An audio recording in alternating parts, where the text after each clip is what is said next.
दोस्तों स्वागत है आपका बिहार न्यूज में। दोस्तों मैं हूं फिरदौस गनी और आप देख रहे हैं केडीबी लाइव। दोस्तों आज हो चुका है 15 नवंबर 2021। तो आज की बिहार की टॉप न्यूज़ लेकर आए हैं आपके लिए। दोस्तों वीडियो स्टार्ट करने से पहले आपसे रिक्वेस्ट है, अगर आप नए हैं इस चैनल पर तो फिर इस चैनल को सब्सक्राइब करके बेल आइकन को भी प्रेस कर दीजिए और साथ में वीडियो को लाइक कर दीजिए, अपने दोस्तों के साथ शेयर भी कीजिए। तो चलिए दोस्तों ये स्टार्ट करते हैं फिर आज की पूरे बिहार की टॉप न्यूज़। दोस्तों आज सबसे पहले बात करते हैं कि बिहार के कई जिलों में जहरीली शराब से लोगों की बड़ी संख्या में मौत के बाद बिहार के सरकारी स्कूलों में पढ़ने वाले करीब 2 करोड़ बच्चे शराब नहीं पीने के लिए जागरूकता दूत बनेंगे। यह नशा मुक्त बिहार बनाने की मुहिम में शामिल होकर वे खुद भी इसको लेकर सजग होंगे और दूसरे को भी जागरूक करेंगे। नशा मुक्ति दिवस यानी कि 26 नवंबर को बिहार के सभी जिलों में नशा के प्रति जागरूकता के लिए स्कूली बच्चे प्रभात फेरी निकालेंगे। सुबह 8 बजे से 9 बजे तक की इस प्रभात फेरी में बच्चों के हाथों में नारे और स्लोगनों का प्ले कार्ड होगा। इस कार्यक्रम के माध्यम से बच्चे बड़ों और समाज को नशा, खासकर नशे को टाटा बाय बाय कहने को प्रेरित करेंगे। दोस्तों अब बात करते हैं कि 19 नवंबर 2021 को पटना सहित देश भर में चंद्र ग्रहण लगेगा। ये चंद्र ग्रहण बिहार में भी दिखाई देगा, इसीलिए बिहार के लोगों पर भी इसका असर पड़ेगा। जब भारतीय समय के अनुसार ये ग्रहण सुबह 11:34 से शुरू होगा और शाम 5:33 तक रहेगा। ये ग्रहण पटना में करीब आधे घंटे तक रहेगा। पटना में ग्रहण की शुरुआत शाम 5:03 से होगी, जो कि 5:33 तक खत्म हो जाएगी। दोस्तों अब बात करते हैं कि बिहार में करीब 5 साल बाद शराबबंदी के औचित्य पर सवाल उठाए जा रहे हैं। सत्तारूढ़ गठबंधन के सहयोगी दल भी इसकी समीक्षा की बात कर रहे हैं, लेकिन नेशनल क्राइम रिकॉर्ड ब्यूरो की ताज़ा रिपोर्ट आंखें खोलने वाली है। यह शराब पीकर गाड़ी चलाने के चलते देश भर में 2020 में कुल 6,974 सड़क दुर्घटनाएं हुई है, जिनमें 3,026 लोगों के प्राण चले गए यानी कि जान चले गए। जहाँ बिहार में 5,000 किलोमीटर से भी ज़्यादा राष्ट्रीय राजमार्ग NH एवं 4,000 किलोमीटर से ज़्यादा स्टेट हाईवे के बावजूद भी शराब की वजह से किसी दुर्घटनाओं में एक भी मौत नहीं हुई है। बिहार में 5,000 किलोमीटर से भी ज्यादा NH एवं 4,000 किलोमीटर से भी ज्यादा SH के बावजूद शराब की वजह से किसी दुर्घटना में एक भी मौत नहीं हुई है। यह लगातार दूसरा वर्ष है जब शराबबंदी के चलते बिहार के लोगों की जान सड़कों पर सुरक्षित रही। जी हाँ, केंद्र सरकार की रिपोर्ट बताती है कि पिछले 4 सालों के दौरान बिहार में सिर्फ 10 लोगों की जान शराब पीकर गाड़ी चलाने में गई है, जबकि 2016 में शराबबंदी लागू होने के महज 1 साल पहले 2015 का आंकड़ा गौर करने वाला है। इस साल शराब पीकर गाड़ी चलाने में बिहार में 1557 लोगों की जान गई थी, जब पिछले 10 सालों के आंकड़े बिहार में शराबबंदी का पूर्ण समर्थन करते हैं। दोस्तों बात करते हैं कि सियासत की लड़ाई क्या गजब की चीज होती है। यहाँ कभी कभी अपने ही अपनों को चुनौती देते नजर आते हैं। ऐसा ही एक मामला बिहार के सारण जिले से सामने आया है, जहां एक ही परिवार के 5 लोग चुनावी मैदान में आमने सामने हो गए हैं। इनमें 2 बेटे, 1 बहू और 1 देवर के साथ निवर्तमान मुखिया चुनाव लड़ने को मजबूर हैं। यह रोचक लड़ाई सारण जिला के बनियापुर प्रखंड की भिट्टी साहबुद्दीन पंचायत की है। मिली जानकारी के अनुसार ये परिवार पिछले 20 सालों से मुखिया के पद को बचा कर रखा है। इस बार भी परिवार की नजर मात्र मुखिया पद पर है। इसके लिए इस पंचायत की निवर्तमान मुखिया विभा देवी के अलावा बड़े बेटे अंजनी आनंद, छोटे बेटे आदित्य आनंद, बहू अमृता सिंह और देवर आशुतोष कुमार ने नामांकन दाखिल किया है। बताया जा रहा है कि देवर और भाभी इससे पहले भी मुखिया पद पर ताल ठोक चुके हैं। इसमें पिछली बार भाभी विभा देवी ने देवर आशुतोष कुमार को मात दे दी थी, लेकिन एक बार फिर से देवर ने भाभी के साथ चुनावी मैदान में ताल ठोक दिया है। इसमें भी चाहे जो कुछ भी हो, सियासत की लड़ाई में परिवार की ही जीत मानी जा रही है। जब पंचायत चुनाव में एक ही परिवार के 5 लोगों के नामांकन को लेकर लोगों के बीच खूब चर्चा भी हो रही है। दोस्तों बात करते हैं कि पूर्णिया के बहुचर्चित चिंटू सिंह हत्याकांड में सनसनीखेज आरोप सामने आ रहे हैं। जब पूर्व जिला पार्षद रिंटू सिंह की पत्नी भी जिला पार्षद है। जहां आरोप ये लग रहा है कि चिंटू सिंह की हत्या मंत्री लेसी सिंह और उनके भतीजे ने कराई है। जहां इस हत्याकांड में लेसी सिंह के खिलाफ FIR दर्ज हो चुकी है। नेता प्रतिपक्ष तेजस्वी यादव ने कल नीतीश कुमार पर जमकर हमला बोला। तेजस्वी यादव ने कहा है कि रिंटू सिंह ने पहले ही पुलिस को आवेदन देकर मंत्री द्वारा हत्या किए जाने की आशंका जताई थी, लेकिन पुलिस ने कुछ नहीं किया। तेजस्वी यादव ने कहा कि सरकार सिर्फ लेसी सिंह का कॉल डिटेल सार्वजनिक कर दें, सारी बातें क्लियर हो जाएगी। दोस्तों अब बात करते हैं कि अगर आप भी अपने बेटी के भविष्य को लेकर चिंतित हैं तो अब आपको बिल्कुल भी परेशान होने की ज़रूरत नहीं है। आज हम आपको केंद्र सरकार की एक ऐसी स्कीम के बारे में बताएंगे जिसमें आपको बेटी की पढ़ाई या फिर शादी के लिए पूरे 15 लाख रुपए मिल जाएंगे। इस सरकारी स्कीम का नाम सुकन्या समृद्धि योजना है। आपको बता दें कि इस योजना में आपको कम से कम 250 रुपए का निवेश करना होगा और आप अधिकतम 1,50,000 रुपए तक का निवेश कर सकते हैं। केंद्र सरकार की यह एक लोकप्रिय स्कीम है जिसके जरिए आप अपनी बेटी के लिए 15 लाख का फंड तैयार कर सकते हैं। यह खाता आप कहीं भी खुलवा सकते हैं। इस खाते को आप किसी भी बैंक में जाकर ओपन करा सकते हैं। खाता खुलवाने के डेट से यानी कि तारीख से 21 साल बाद या बेटी के 18 साल होने पर शादी के समय शादी की तारीख से 1 महीने पहले या 3 महीने बाद सुकन्या समृद्धि योजना म्यूच्योर होता है। यानी कि बेटी के 18 साल होने के बाद ही आप इस रुपये को निकाल सकते हैं। दोस्तों अब बात करते हैं कि उत्तर प्रदेश विधानसभा चुनाव 2022 को लेकर राजनीतिक दलों ने ताकत दिखाना शुरू कर दिया है। जहां शनिवार को सीतापुर पहुंचे सहूलदेव भारतीय समाज पार्टी के राष्ट्रीय अध्यक्ष ओम प्रकाश राजभर ने ऑल इंडिया मजलिस इत्तेहादुल मुस्लिमीन के चीफ असदुद्दीन ओवैसी को लेकर बड़ा बयान दिया है। ओम प्रकाश राजभर ने कहा है कि मैं कहना चाहता हूं कि जो प्रदेश में हक के साथ सम्मान चाहते हैं, जातिवार जनगणना, घरेलू बिजली बिल माफ कराना चाहते हैं, एक समान अनिवार्य मुफ्त शिक्षा, ऐसे साथियों से कह रहा हूं कि आओ 100 सीटों पर लड़ने से अच्छा है कि 10 सीटों पर लड़ो। 100 पर लड़ोगे तो 100 हार जाओगे, लेकिन 10 पर लड़ोगे तो 10 भी जीत जाओगे। इस पर विचार करो। दोस्तों अब बात करते हैं कि 2022 में होने वाली बिहार बोर्ड की मैट्रिक परीक्षा में शामिल होने के लिए फॉर्म भरने का समय अब खत्म हो चुका है, लेकिन करीब 4 लाख छात्र छात्राओं ने फॉर्म नहीं भरा है, जबकि लगभग 17 लाख छात्र छात्राओं का 2022 की मैट्रिक परीक्षा में भाग लेने के लिए रजिस्ट्रेशन हुआ था। बिहार विद्यालय परीक्षा समिति ने अभी कोई आधिकारिक आंकड़ा जारी नहीं किया है कि कितने विद्यार्थियों ने फॉर्म नहीं भरा है। जहाँ वहीं सूत्रों के मुताबिक ये संख्या 25 से 30% तक हो सकती है। जहाँ इतने विद्यार्थी 2022 की मैट्रिक परीक्षा में शामिल होने से अब वंचित रह जाएंगे। आपको बता दें कि पिछले कई सालों से यह संख्या महज 50 से 60 हजार ही रहती थी। यह बिहार विद्यालय परीक्षा समिति ने 14 अगस्त 2021 की परीक्षा फॉर्म भरने की शुरुआत की थी। दोस्तों बात करते हैं कि बिहार के गया से इस वक्त एक बहुत ही बड़ी खबर सामने आ रही है। नक्सलियों ने 4 लोगों की निर्मम हत्या कर दी।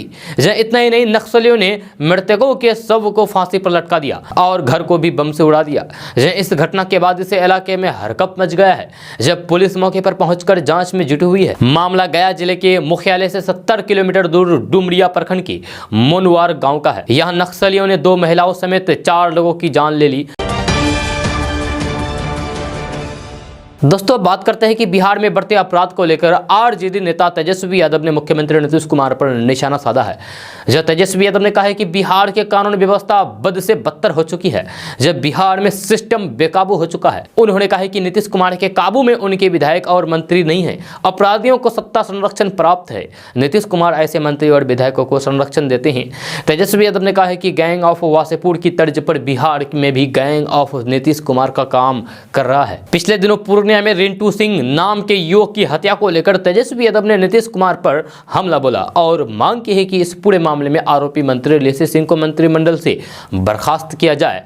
जब 12 नवंबर को पूर्णिया में पूर्व जिला परिषद सदस्य विश्वजीत सिंह उर्फ रिंटू सिंह की अपराधियों ने गोली मारकर जान ले ली थी। इस हत्याकांड के लिए पीड़ित परिवार ने मंत्री लेसी सिंह और उनके भतीजे पर आरोप लगाया है। तेजस्वी यादव ने कहा है कि बिहार पुलिस पूरी तरीके से नीतीश कुमार की पुलिस हो गई है। गैंग ऑफ वासेपुर नाम की एक फिल्म आई थी और बिहार में भी पूरा गैंग ऑफ नीतीश कुमार का खेल और तांडव मचा हुआ है।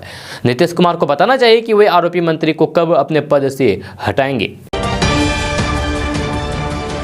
दोस्तों बात करते हैं कि मुख्यमंत्री योगी आदित्यनाथ ने लखनऊ में एक सामाजिक सम्मेलन को संबोधित करते हुए कहा है कि 20 साल पहले अफगानिस्तान में तालिबानियों ने बुद्ध की प्रतिमा को तोप लगाकर उड़ा दिया था, क्योंकि वे भारत की आत्मा को ठेस पहुंचाना चाहते थे, लेकिन वे भूल गए थे कि क्रिया की प्रतिक्रिया होती है। बाद में उसी तालिबान की कितनी दुर्दशा हुई जब अमेरिका ने ड्रोन से उन पर हमला किया। आज भी हमारे देश में बहुत से लोग हैं जो तालिबान का समर्थन कर रहे हैं। तालिबान का समर्थन करने का मतलब महिलाओं का अपमान है, भगवान बुद्ध का अपमान है। ऐसे लोगों से सतर्क रहने की जरूरत है। दोस्तों अब बात करते हैं कि दिल्ली महिला आयोग की अध्यक्ष स्वाति मालीवाल ने राष्ट्रपति को पत्र लिखकर अभिनेत्री कंगना रनौत को दिए गए पद्म पुरस्कार को वापस लेने की मांग की है। स्वाति मालीवाल ने कहा है कि कंगना रनौत ने शहीदों का अपमान किया है, इसलिए उनसे पद्मश्री पुरस्कार वापस लिया जाए। यह साथ ही कंगना रनौत पर देशद्रोह का धारा में एफआईआर भी दर्ज की जाए। स्वाति मालीवाल ने कहा कि कंगना रनौत ने शहीदों का अपमान किया है, इसलिए उनसे पद्मश्री पुरस्कार वापस लिया जाए। साथ ही कंगना पर देशद्रोह की धाराओं में एफआईआर भी दर्ज की जाए। स्वाति मालीवाल ने राष्ट्रपति को लिखे पत्र की एक कॉपी ट्विटर पर शेयर की है।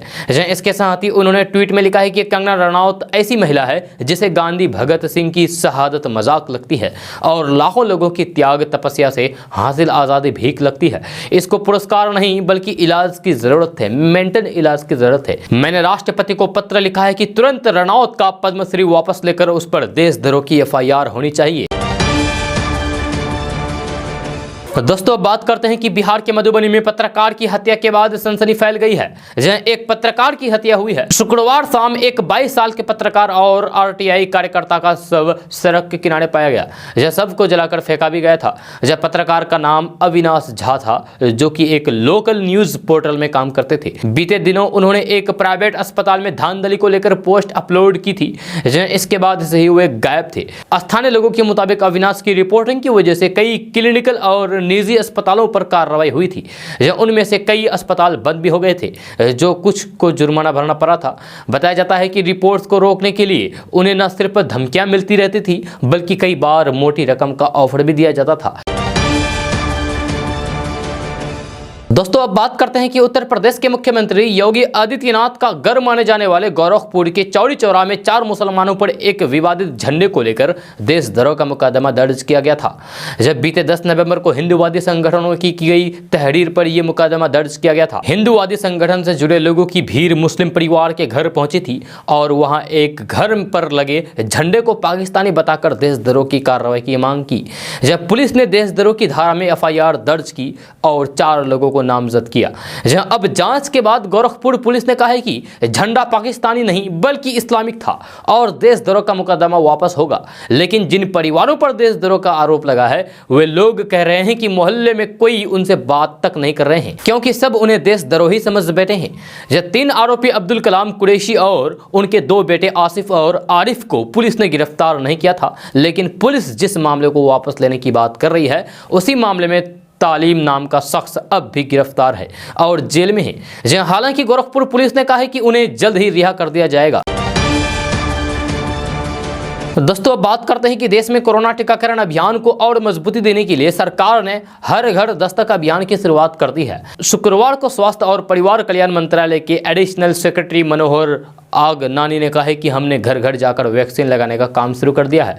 जहां आगनानी ने बताया है कि हमारे हेल्थ वर्कर्स भारत भर में पात्र लोगों का घर घर जाकर टीकाकरण करेंगे, जिसमें उन जिलों पर विशेष ध्यान दिया जाएगा जहां अभी 50% से कम योग्य आबादी का टीकाकरण किया गया है। आगनानी ने बताया है कि हेल्थ वर्कर्स भारत भर में यानी कि पूरे भारत में पात्र लोगों का घर घर जाकर टीकाकरण करेंगे, जिसमें उन जिलों पर विशेष ध्यान दिया जाएगा जहां अभी 50% से भी कम योग्य आबादी का टीकाकरण किया गया है। दोस्तों अब बात करते हैं कि लोक जनशक्ति पार्टी रामविलास के अध्यक्ष चिराग पासवान की मुलाकात हाल ही में प्रधानमंत्री नरेंद्र मोदी से हुई है। चिराग पासवान ने ट्वीट करके इसकी जानकारी शेयर की है। उन्होंने पीएम मोदी से मुलाकात की तस्वीर भी शेयर की है। जमुई सांसद और लोजपा के संस्थापक दिवंगत नेता रामविलास पासवान के पुत्र चिराग पासवान ने रविवार को एक ट्वीट किया, जिसमें वह प्रधानमंत्री नरेंद्र मोदी के साथ फोटो में है। आपको बता दें कि केंद्रीय मंत्री रहे दिवंगत नेता रामविलास पासवान को हाल ही में पद्म अवार्ड दिया गया। मरणोपरांत दिए गए उन्हें इस अवार्ड को चिराग पासवान ने ही राष्ट्रपति से लिया। दोस्तों अब बात करते हैं कि कंगना रनौत भीख में आज़ादी वाले विवादास्पद बयान पर चौतरफा घिरी नजर आ रही है, जहां उनके पद्मश्री सम्मान वापस करने की मांग की जा रही है। देश के अलग अलग जगहों पर उनके खिलाफ शिकायत दर्ज की गई है।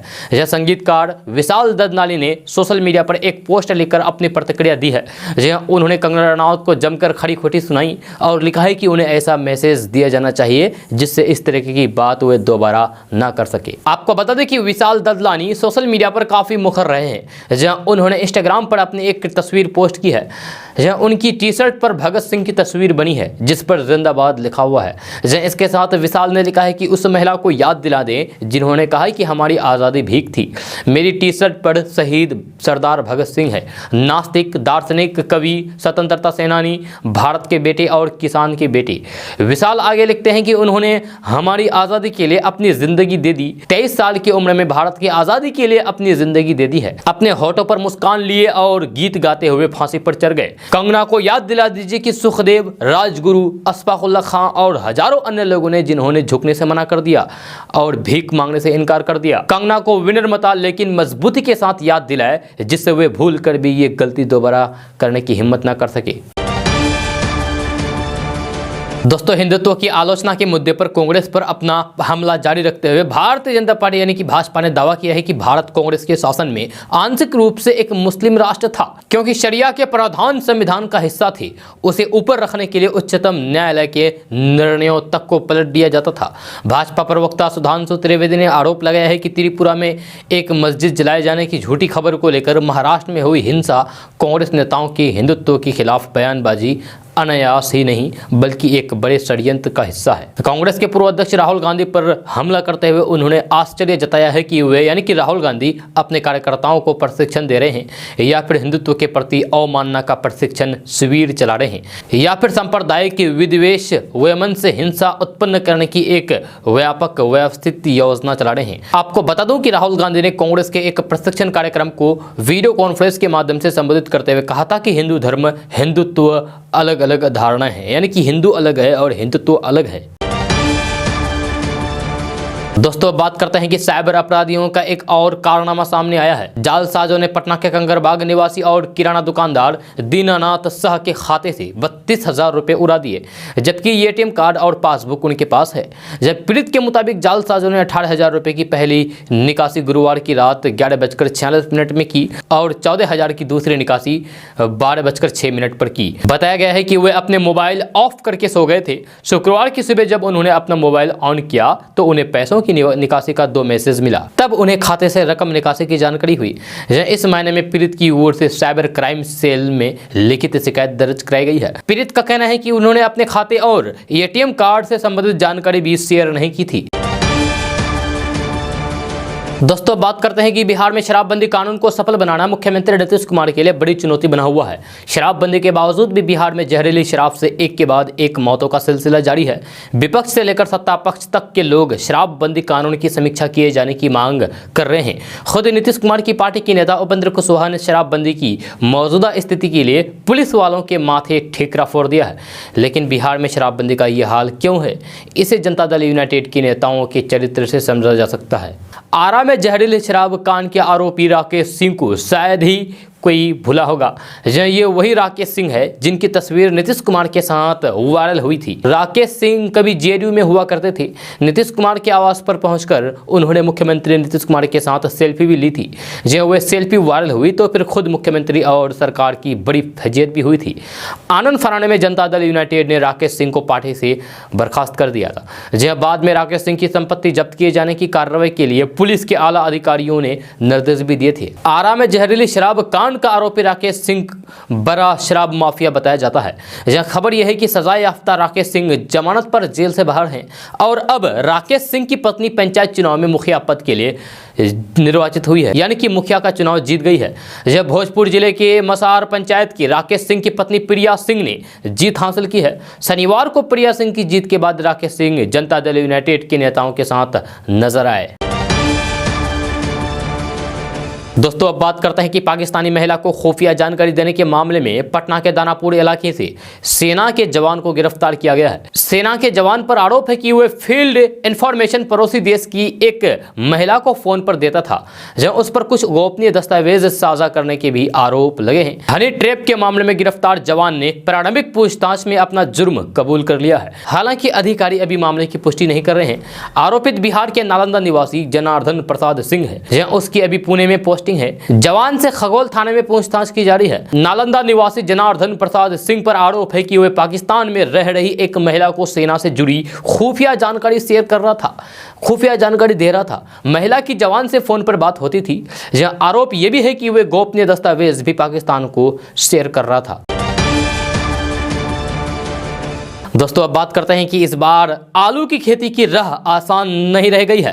न केवल बीज बल्कि सिंचाई के लिए डीजल के भाव आसमान छू रहे हैं। 2 साल के भीतर आलू के बीज की कीमत में 4 गुना तक वृद्धि हुई है।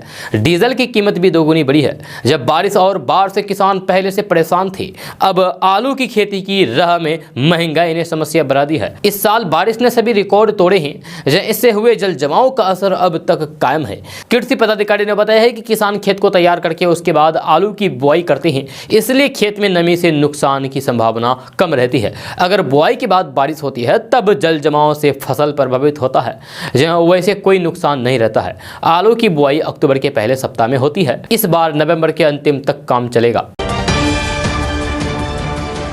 दोस्तों बिहार में बालू खनन को लेकर सुप्रीम कोर्ट की हरी झंडी मिलने के बावजूद भी अभी इसकी किल्लत दूर होने में वक्त लगेगा। जब सुप्रीम कोर्ट के आदेश के बाद बिहार सरकार बिहार में बालू को सुलभ बनाने के लिए सक्रियता हो गई है, लेकिन इसे पटरी पर लाने में तकरीबन 1.5 महीने का वक्त लग सकता है। जहां आधिकारिक सूत्रों की माने तो अगले साल जनवरी महीने से ही बिहार में बालू को लेकर हालात सामान्य हो पाएंगे। जहां नीतीश सरकार ने पटना, भोजपुर, सारण, रोहतास, औरंगाबाद, गया, जमुई और लखीसराय जिलों में बालू घाटों के सर्वेक्षण के आदेश दिए हैं। ये सर्वे जिलाधिकारी, जिला खनन पदाधिकारी और प्रदूषण नियंत्रण बोर्ड के अधिकारियों की देखरेख में होगा। इस सर्वे के बाद हर जिले में बालू घाटों का माइनिंग प्लान सरकार करेगी। इस प्लान के आधार पर बंदोबस्त होगी। बिहार के 8 जिलों में बालू घाटों के सर्वे प्रक्रिया में लगभग 1.5 महीने वक्त लगेगा। दोस्तों बिहार की राजधानी पटना से बड़ी खबर सामने आ रही है। ताजा रिपोर्ट के मुताबिक बिहार में ई गवर्नेंस को बढ़ावा देने तथा बिहार के आम जनता को लोक सेवा में भी अच्छी ऑनलाइन सर्विस देने के लिए बिहार को स्कॉच गवर्नेंस गोल्ड अवार्ड दिया गया है। खबर के अनुसार बिहार देश का पहला ऐसा राज्य है जहां अब प्रमाण पत्र की सेवाओं को पाने के ऑनलाइन उपयोगकर्ताओं की संख्या 90% से अधिक हो गई है। यहां सरकार के द्वारा कई तरह के प्रमाण पत्र ऑनलाइन के द्वारा ही उपलब्ध कराए जा रहे हैं। आपको बता दें कि बिहार ई लोक सेवा के रूप, टेक्नोलॉजी की विशेषताओं और सफलताओं को राष्ट्रीय स्तर पर मान्यता प्रदान करने के लिए वर्चुअल रूप से आयोजित 75वें स्कॉच समिट में बिहार को गवर्नेंस गोल्ड मेडल अवार्ड से सम्मानित किया गया है। दोस्तों देश में हिंदुत्व को लेकर चल रही सियासी बयानबाजी के बीच बिहार बीजेपी ने कांग्रेस नेता राहुल गांधी को श्रीमद् भगवत गीता की प्रति भेजी है। जब बीजेपी के प्रदेश अध्यक्ष डॉक्टर संजय जायसवाल ने शनिवार को ही इसका ऐलान कर दिया था। कल प्रदेश अध्यक्ष ने मीडिया के सामने राहुल गांधी के लिए गीता भेजने की जानकारी शेयर की है।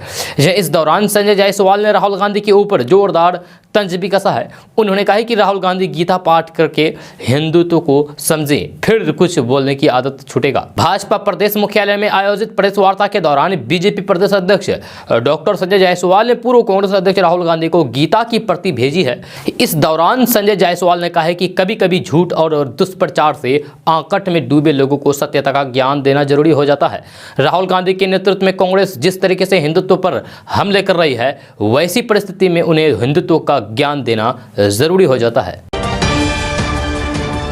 दोस्तों अब बात करते हैं कि भोजपुर जिले में डेंगू बुखार का प्रकोप बरकरार है। भोजपुर में 15 दिन में 4 लोगों की बुखार से जान चली गई है, जिससे खलबली मची हुई है। क्षेत्र के गांव सिहाली उर्फ गनीमत नगर में बीते 15 दिनों में एक महिला समेत 4 लोगों की बुखार से जान जा चुकी है। इससे लोगों में बुखार को लेकर दहशत फैली हुई है। दवा का छिड़काव नहीं होने से लोगों में नाराजगी है। गाँव में तकरीबन 150 से ज्यादा लोग बुखार से पीड़ित हैं। स्वास्थ्य विभाग की भी टीम प्रशिक्षण के लिए नहीं पहुंची है। इससे हालात और भी खराब होते जा रहे हैं। दोस्तों बात करते हैं कि पटना के लोगों को स्मार्ट कंपोजिट एलपीजी सिलेंडर लोगों को पसंद आ रहा है। यह परंपरागत सिलेंडर की तुलना में हल्का, सुरक्षित और देखने में भी आकर्षक है। पटना शहर में इस खास किस्म के सिलेंडर की उपलब्धता धीरे धीरे बढ़ रही है। आईओसी ने सितंबर महीने में इसे लॉन्च किया था, तब ये 5 एजेंसियों में ही उपलब्ध था। अब ये 20 रसोई गैस एजेंसियों तक पहुंच गया है। पारदर्शी सिलेंडर लेने वाले उपभोक्ताओं की संख्या भी 100 के पार पहुंच गई है। इस सिलेंडर में गैस कितनी बची है ये बाहर से भी देखा जा सकता है। इससे गैस खत्म होने से पहले ही पता चल जाता है कि गैस कितनी बची है। हल्का होने की वजह से इसे इधर से उधर करना भी बहुत आसान है। घर में इसे रखने से स्पेशल फीलिंग भी आती है, वह अलग। यह कंपोजिट सिलेंडर की खासियत यह है कि इसका कुछ हिस्सा पारदर्शी है। इससे सिलेंडर में गैस कितनी है ये पता चल जाता है और गैस खत्म होने से पहले ही दूसरे सिलेंडर उपभोक्ता ले सकते हैं। आईओसी के बिहार राज्य कार्यालय के DGM LPG sales services Sinha ने कहा है कि पटना में अब 20 रसोई गैस एजेंसियों के पास कंपोजिट सिलेंडर उपलब्ध हो चुके हैं। अब तक कुल 110 उपभोक्ताओं ने इसका कनेक्शन लिया है। यह साल के अंत तक पटना के सभी गैस एजेंसियों तक कंपोजिट सिलेंडर की उपलब्धता होने की उम्मीद है। उन्होंने कहा है कि भागलपुर, मुजफ्फरपुर, गया, बेगूसराय में भी इसे चरणबद्ध तरीके से लॉन्च किया जाएगा। दोस्तों, बिहार के मुख्यमंत्री नीतीश कुमार ने हाजीपुर निवासी प्रमोद भगत को पैरा बैडमिंटन के लिए मेजर ध्यानचंद खेल रत्न अवार्ड एवं मुजफ्फरपुर निवासी शरद कुमार को पैरा हाई जंप के लिए अर्जुन अवार्ड मिलने पर हार्दिक बधाई एवं शुभकामनाएं दी है। मुख्यमंत्री नीतीश कुमार ने अपने बधाई संदेश में कहा है कि दोनों खिलाड़ियों को मिले इस प्रतिष्ठित सम्मान से बिहार एक बार फिर से गौरवान्वित हुआ है। उन्होंने दोनों खिलाड़ियों के उज्जवल भविष्य की भी कामना की है। राष्ट्रपति भवन में आयोजित खेल सम्मान समारोह में महामहिम राष्ट्रपति रामनाथ कोविंद ने टोक्यो पैरालंपिक में स्वर्ण पदक विजेता प्रमोद भगत को मेजर ध्यानचंद खेल रत्न अवार्ड एवं कांस्य पदक विजेता शरद कुमार को अर्जुन अवार्ड से सम्मानित किया है। दोस्तों, उत्तर बिहार के जिलों में अगले 5 दिनों तक आसमान साफ रहेंगे। हालांकि इस दौरान मौसम शुष्क रहेगा। ये जानकारी डॉक्टर राजेंद्र प्रसाद केंद्रीय कृषि विश्वविद्यालय पूसा के वैज्ञानिकों ने दी है। 13 से 17 नवंबर तक के लिए जारी मौसम पूर्वानुमान में बताया गया है कि इस अवधि में अधिकतम तापमान 28 से 30 डिग्री सेल्सियस रहने की संभावना है। न्यूनतम तापमान 15 से 17 डिग्री सेल्सियस के बीच रहेगा। सापेक्ष आर्द्रता सुबह 60 से 70% तथा दोपहर में 30 से 40% रहने की संभावना है। औसतन 3 से 5 किलोमीटर प्रति घंटे की रफ्तार से अगले 2 से 3 दिनों तक सीमांचल, मिथिलांचल और पटना में पछिया हवा तथा अन्य जिलों में पूर्वा हवा चलने की संभावना है।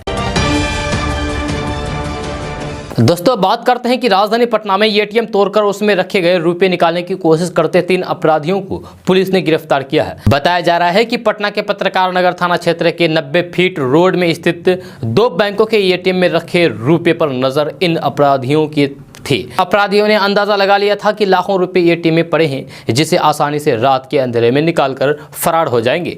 पुलिस की माने तो इंडिकैश एटीएम HDFC बैंक का एटीएम है, जिनमें 35 लाख रुपए थे। जहां वही इंडिकैश में 2.5 लाख रुपए के लगभग कैश बताया जा रहा है, जिसे तोड़ने की फिराक में अपराधी लगे थे और सफल ना हो पाए। दोस्तों, कटिहार हसनगंज का इलाका है। कभी सब्जी की खेती के लिए विशेष पहचान रखता था और अब नए दौर के युवा किसान सब्जी की खेती के साथ साथ गेंदा फूल के भी खेती में हाथ आजमा रहे हैं। अच्छी बात यह है कि इस गेंदा फूल के बाजार को लेकर किसान को परेशान नहीं होना पड़ता है। स्थानीय बाजार में ही इन्हें फूलों की अच्छी कीमत मिल जाती है। फूलों की खेती से जुड़े नवीन कुमार बताते हैं कि ये ऐसी खेती है जिसकी मांग कभी भी खत्म नहीं होती है। विशेषकर गेंदा फूल की मांग साल भर रहती है। पूजा पाठ के अलावा शादी के लगन में भी स्थानीय बाजार में ही गेंदा फूल की बड़ी मांग होता है। साथ ही इसमें लागत भी कम लगता है, जहां बेचने के लिए भी कोई परेशानी नहीं होती है। यही कारण है कि इलाके में अब युवा किसान गेंदा फूल की खेती की तरफ आकर्षित हो रहे हैं। यह वही किसान मनोज कुमार बताते हैं कि सब्जी की खेती से अलग इस खेती में उम्मीद को देखते हुए इन लोगों ने शुरुआती दौर में कुछ एकड़ में अलग अलग जगह में इसकी शुरुआत किया है और अच्छा उपज के साथ बाजार मिलने से इस गेंदा फूल की खेती को बढ़ाने पर विचार किया जाएगा। गेंदा फूल की खेती से रोजगार की नई महक से किसान काफी खुश हैं। उन्होंने बताया है कि जहां सब्जी की खेती पर मुनाफा कम होता है, वहीं फूलों की खेती में लाभ अधिक है। दोस्तों, पिछले दिनों नेपाल में एक होटल से 11 अफगानी नागरिकों के मिलने के बाद भारत नेपाल सीमा पर चौकसी बढ़ा दी गई थी, जब बिना जरूरी कागजात के किसी भी व्यक्ति के आने पर और जाने पर पूरी तरीके से नजर बनाए हुए हैं। इसी कड़ी में मधुबनी जिले के जयनगर में भारत नेपाल सीमा पर तैनात SSB के जवानों ने 3 नाइजीरियाई नागरिकों को गिरफ्तार कर लिया है, हिरासत में लिया है। जानकारी के अनुसार तीनों नाइजीरियाई नागरिक जरूरी कागजात के बगैर एक टेम्पो में सवार होकर नेपाल के सिरहा जिले के रास्ते माहर सीमा होकर भारतीय सीमा चौकसी बेतोहा से भारत में प्रवेश करने की फिराक में थे। इसी दौरान सीमा चौकसी पर तैनात SSB 48वें बटालियन के जवानों ने शक के आधार पर तीनों नाइजीरियाई नागरिकों के साथ टेम्पो चालक और एक अन्य नेपाली नागरिक को हिरासत में ले लिया है। दोस्तों, बिहार में कांग्रेस की विधायक प्रतिमा कुमारी दास ने अपने एक रिश्तेदार पर उनका घर जबरन कब्जा करने का आरोप लगाया है। यह मामला पुलिस तक पहुंच गया है। यह घर पटना सिटी के अदमकुआं थाना क्षेत्र के भूतनाथ रोड में स्थित बहादुरपुर हाउसिंग कॉलोनी में टीवी टावर के पास है। इस घर पर कब्जे को लेकर शुक्रवार को दोनों पक्षों ने खूब हंगामा किया। इसको लेकर वैशाली जिले के राजापाकड़ से कांग्रेस विधायक प्रतिमा कुमारी दास का कहना था कि उनके ससुर का 6 नवंबर को निधन हो गया था। इनके श्रद्धा क्रम के लिए सभी लोग गांव गए थे। विधायक का कहना है कि जिस महिला को घर की रखवाली के लिए रख कर गए थे उसी ने पीछे में कब्जा जमा लिया। गांव से शुक्रवार को लौटने पर उस महिला ने दरवाजा नहीं खोला और गलत सूचना देकर पुलिस को बुला लिया। जहां मौके पर पहुंची पुलिस मामले की छानबीन करती रही। आदमकुआं थाना अध्यक्ष अभिजीत कुमार का कहना है कि घर पर दावेदारी से जुड़े इस मामले को कोर्ट ही तय करेगी। मिली शिकायत पत्र की जांच करके पुलिस आगे की कार्रवाई कर रही है। दोस्तों, बिहार की राजधानी पटना से अच्छी खबर सामने आ रही है। ताज़ा रिपोर्ट के मुताबिक केंद्रीय और राज्य लोक सेवा की प्रारंभिक परीक्षा पास करने वाली सामान्य श्रेणी की महिलाओं को भी नीतीश सरकार की ओर से 1 लाख रुपए की राशि दी जाएगी। खबर के अनुसार बिहार सरकार पहले ये राशि केवल अनुसूचित जाति, अनुसूचित जनजाति और अन्य पिछड़ा वर्ग से संबंधित महिलाओं को देती थी, लेकिन अब सामान्य वर्ग के महिलाओं को भी बिहार सरकार के द्वारा 1 लाख रुपए की प्रोत्साहन राशि दी जाएगी। आपको बता दूं कि संघ लोक सेवा आयोग यानी कि यूपीएससी और बिहार लोक सेवा आयोग यानी कि यूपीएससी की प्रारंभिक परीक्षा पास करने वाले महिलाओं को सरकार द्वारा यह राशि दी जाएगी। दोस्तों, आज का न्यूज़ बस यहाँ तक। कैसा लगा जरूर अपना सुझाव दीजिएगा नीचे कमेंट बॉक्स में कमेंट करके। अगर आप नए आए इस चैनल पर तो फिर इस चैनल को सब्सक्राइब करके बेल आइकन को भी प्रेस कर दीजिए और साथ में वीडियो को लाइक कर दीजिए, अपने दोस्तों के साथ शेयर भी कीजिए। तो चलिए दोस्तों, फिर मिलते हैं अगली वीडियो में। जय हिंद, जय बिहार।